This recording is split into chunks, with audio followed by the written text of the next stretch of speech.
እንዴ ሄኖክ እንዴ ምን ነው? አንቺ ሚስት አይደለች እንዴ? አዎ። እንዴ ምን እየሰራች ነው? ና ቆይና።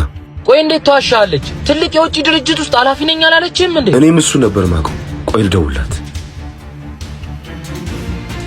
ወይ እኔ ፍቅር የት ሆነሽ ነው? ቢሮ ነኝ። ምን ነው? ሄኒ ትንሽ ቆይቼ ልደውልልህ። ምን ነው? አይ ምንም፣ አለቃዬ እየጠራኝ ነው። ቢሮ ትንሽ ስራ ስለበዛ ትንሽ ቆይቼ እደውላለሁ። ቆይ መዋሸቱ ለምን አስፈልግ? ያለሁበትን ልነግርህ ዘገየሁ እንጂ አልዋሸሁም። ከዚህ በላይ ይሄኔ ስንት የደበቅሽው ነገር አለ? ሰርጋችሁን የሚያዘገየሽው ይሄኔ። ኧረ እንዴ የምትነግሪኝ ነገር አለ? እሰራበት የነበረው ድርጅት ኪሳራ አጋጥሞት የሰራተኞች ቅነሳ ተደርጎ ነበር።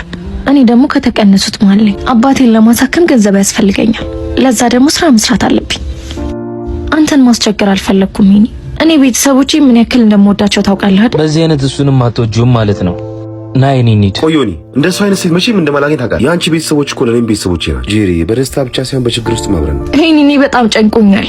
የተወሰነ ጊዜ የሆነ ቦታ ሄጄ ማረፍ ፈልጋለሁ። ብትነግሪኝ ኖሮ ሁሉ ነገር ይቀላል። ደግሞ እግዚአብሔር ለጠየቁ ጥያቄ ተገቢው ምላሽ ይመልሳል። ሐዋርያው ቅዱስ ጴጥሮስ በእናንተ ስላለ ተስፋ ምክንያት ለሚጠይቋችሁ ጥያቄ ሁሉ መልስ ለመስጠት የተዘጋጃችሁ ነው፣ ነገር ግን በቅንነትና በፍርሃት ይሁን ይላል። በሙታንሳ ማር ቅዱስ ሚካኤል አንድነት ገዳም ያሉ አባቶች አሁንም በአታችሁ ሰርቶ አላለቀ። ለማገዝ ንግድ ባንክ 1044 2598 391